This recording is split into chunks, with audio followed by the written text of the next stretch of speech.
राधे राधे। आइए आज हम आपको श्री जगन्नाथ जी की रथ यात्रा के बारे में जितनी जानकारी मुझे है उतना बताते हैं। तो जैसा कि आप सब लोग जानते हैं कि जगन्नाथ जी की रथ यात्रा इस महीने में निकलती है।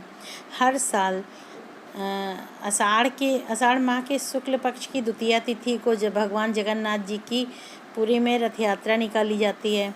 रथ यात्रा में भगवान जगन्नाथ के अलावा उनके बड़े भाई बलराम और बहन सुभद्रा का रथ भी निकलता है। इस रथ यात्रा को लेकर मान्यता है कि एक दिन भगवान जगन्नाथ की बहन सुभद्रा ने उनसे द्वारिका के दर्शन कराने की प्रार्थना की। तब भगवान जगन्नाथ ने अपनी बहन की इच्छा पूरी करने के लिए उन्हें रथ में बिठाकर पूरे नगर का भ्रमण करवाया और इसके बाद से ही रथ यात्रा की शुरुआत हो गई।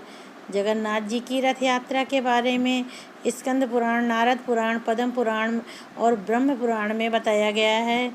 इसलिए हिंदू धर्म में इसका बहुत ही बड़ा महत्व है। धार्मिक मान्यताओं के अनुसार जो भी व्यक्ति इस रथ यात्रा में शामिल होकर इस रथ यात्रा को खींचता है उसे 100 यज्ञ करने के बराबर पुण्य प्राप्त होता है। 800 साल पुराने मंदिर में भगवान श्री कृष्ण को जगत के नाथ जगन्नाथ जी के रूप में पूजा जाता है और इनके साथ ही उनके बड़े भाई बलराम और सुभद्रा बहन भी विराजमान हैं। रथ यात्रा में तीनों ही देवों के रथ निकाले जाते हैं। रथ यात्रा के दौरान भगवान जगन्नाथ के साथ भाई बलराम और बहन सुभद्रा के लिए अलग अलग रथ होते हैं और इन रथों को बनाने की शुरुआत अक्षय तृतीया से ही की जाती है।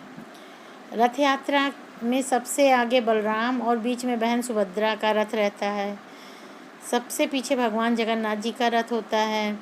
सभी के रथ अलग अलग रंग के और अलग अलग ऊंचाई के बने होते हैं। भगवान बलराम जी के रथ को ताल ध्वज कहा जाता है और इसकी पहचान लाल और हरे रंग के कलर से मतलब हरे रंग से ही होती है। वहीं सुभद्रा जी के रथ का नाम दर्पदलन होता है। दर्पदलन और अथवा पद्म रथ कहा जाता है। उनके रथ का रंग काला या नीला रंग का होता है। इसमें लाल रंग भी थोड़ा बहुत शामिल रहता है। भगवान जगन्नाथ के रथ को नंदी घोष अथवा गरुड़ ध्वज कहा जाता है। इनका रथ लाल और पीले रंग का होता है। रथ हमेशा नीम की लकड़ी से बनाया जाता है क्योंकि ये औषधीय लकड़ी होती है और सबसे पवित्र लकड़ी मानी जाती है। हर साल बनने वाले ये रथ एक समान ऊंचाई के बनाए जाते हैं। इसमें भगवान जगन्नाथ का रथ 45.6 फीट ऊंचा होता है, बलराम जी का 45 फीट होता है और देवी सुभद्रा का 44.6 फीट ऊंचा होता है। भगवान के रथ में एक कील या कांटे आदि का प्रयोग नहीं होता। यहाँ तक कि कोई धातु भी रथ में नहीं लगाई जाती है।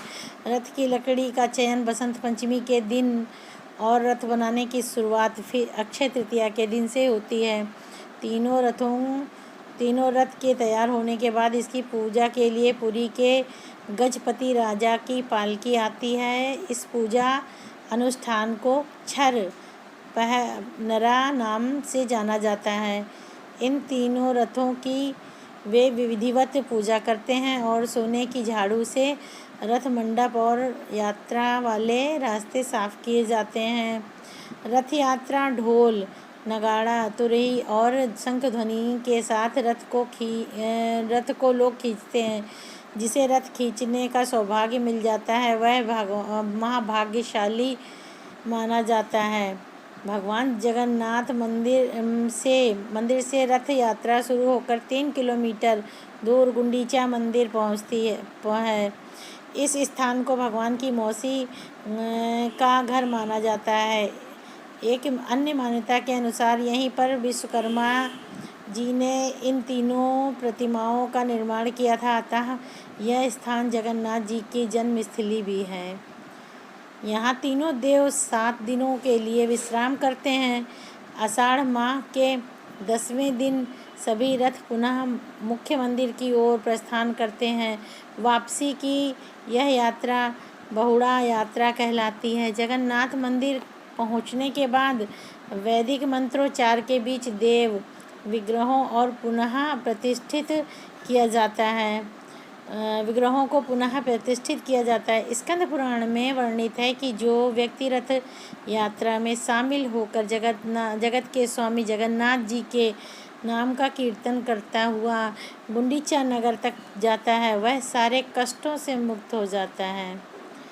जबकि जो व्यक्ति जगन्नाथ जी को प्रणाम करते हुए मार्ग के धूल कीचड़ आदि लौट कर जाता है, वो सीधे भगवान विष्णु के उत्तम धाम को प्राप्त होता है। और जो व्यक्ति गुंडीचा मंडप में रथ पर विराजमान श्री कृष्ण, बलराम और सुभद्रा देवी के दर्शन दक्षिण दिशा को आते हुए करता है, उसे मोक्ष मिलता है। तो बोलिए जय जगन्नाथ जी, जय हो बलदाऊ की, जय हो मैया सुभद्रा की। तो आपको मेरी ये कथा